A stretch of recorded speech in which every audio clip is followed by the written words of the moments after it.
Hey guys, Steve here from Bloom Audio. Today we're going to talk about the Audeze LCD-4.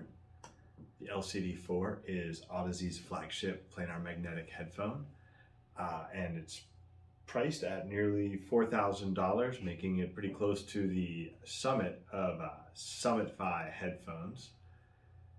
So recently we've looked at the LCD-3 and the LCD-X among some other Audeze headphones. So here we are at the top of the line. So let's go ahead and dig in. So the LCD-4 is an absolutely gorgeous piece of workmanship. I've even gone so far to call it an icon of American headphone design.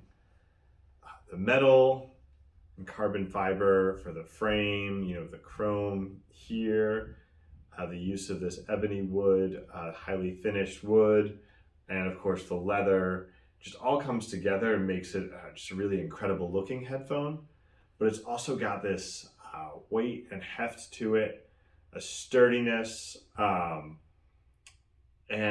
just, again, I wouldn't be too rough with it, obviously. Even though all these parts are replaceable and user serviceable, you might scratch the wood finish or something, but just so be careful there. Included in the box are, well, the case, which is quite sturdy.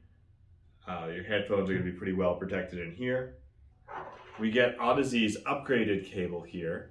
So if you notice, see it has the white and black wire as opposed to just the black wire in the standard cable.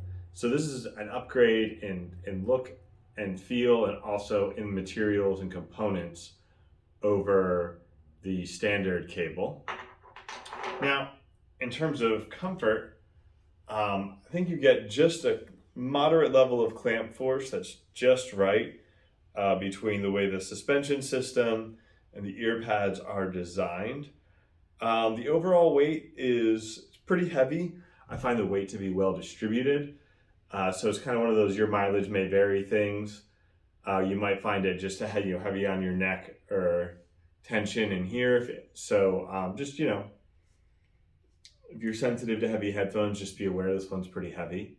I do find you want to make a lot of minor adjustments to get it just right, because the soundstage and the bass in particular are pretty dependent on having a good seal and having it in the right position, and you can actually change a lot just by kind of moving it around on your head.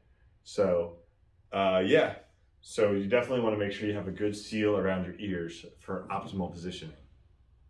So I'm probably not alone here, but maybe I had read one too many enthusiastic reviews, or kind of got hyped by some YouTubers or something like that. But I had always imagined that the LCD-4 was some kind of incredible bass monster.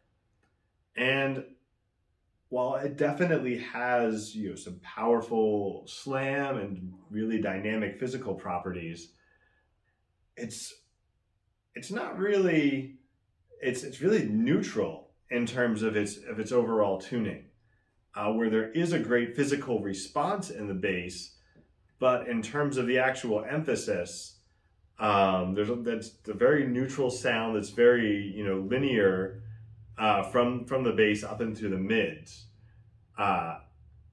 and so I kind of get where this idea of the LCD-4 having this incredible bass comes from, but it's also just, it's different because it's not a tonality thing. It's like a physical response that gives you that bass, which is a little bit different, I guess.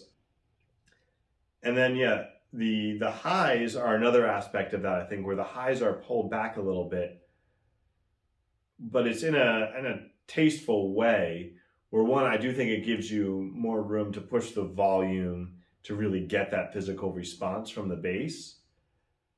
And it just also gives you this really sweet, smooth upper end where it's not rolled off at any point, it's just recessed. So you get all of the sort of the detail and the very high upper registers. You get the sort of emotional highs without the ear-piercing sibilance or anything like that.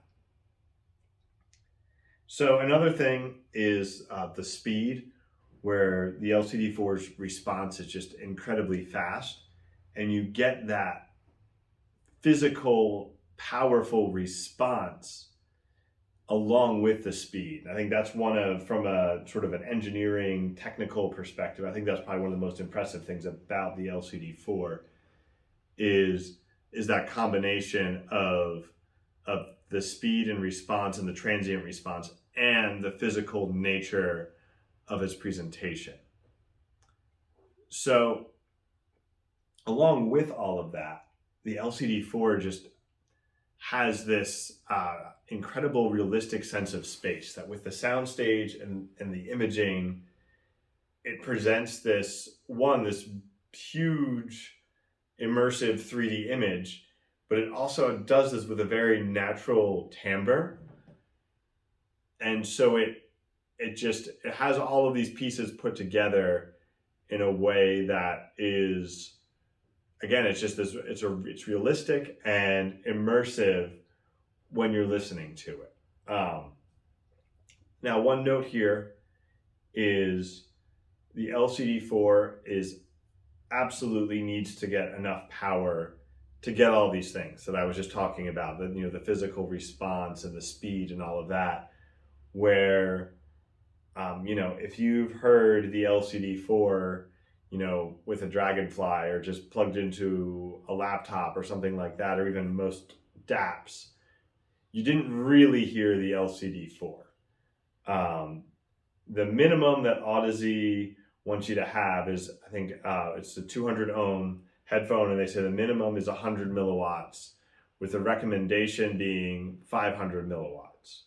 So one, I wouldn't make a judgment on the LCD4 unless you've heard it with the 500 milliwatts, which, in terms of portable products, maybe the iFi Diablo will get you up there. The Con Alpha will get you above the minimum, but not quite up to that recommendation. So yeah, it's just something to keep in mind with it is you really need that desktop level power to get the full power and enjoyment out of the LCD4. In terms of comparisons, I always find this to be a little bit challenging because there are, obviously there's so many different things, so many different types of listeners, so many different attributes to headphones. And in some ways, it's really not something you can score. And I talked about this a little bit in my previous video about the Meze Empyrean, where there is a listening experience is what's so hard to make a comparison to. Where we can compare different points. We can compare and say, well, the LCD4 has a huge soundstage, but the Sesfara has a little bit of a bigger soundstage, or it has great detail retrieval, but the Utopia has slightly better detail retrieval. It has great bass. Well, the D8000 Pro has more bass, and so on and so on. And I don't necessarily know if that's always helpful, especially with the LCD4, where you just have this incredible all-around performance, from the tonality to the detail, to the 3D image, to the speed, that there's so much good, and it all works together to create the LCD4 experience. It's just hard to compare experiences of this level with headphones, but the LCD4 just does a lot really well, even in comparison to these other top of the line headphones. I guess what I'm saying is that what the LCD4 does right is everything, from tonality to soundstage, from timbre to transient response. The LCD4 is just all around top of the line flagship material. While you might be able to find headphones with a little more detail or a little more bigger soundstage, the LCD4 is balanced in such a way that makes it a jack of all trades and a master of quite a few. Thanks for watching. Have you been paying attention? Yes, I did get a haircut. So be sure to check out our products and other reviews at bloomaudio.com. And we'll be back soon with more hi-fi personal audio content.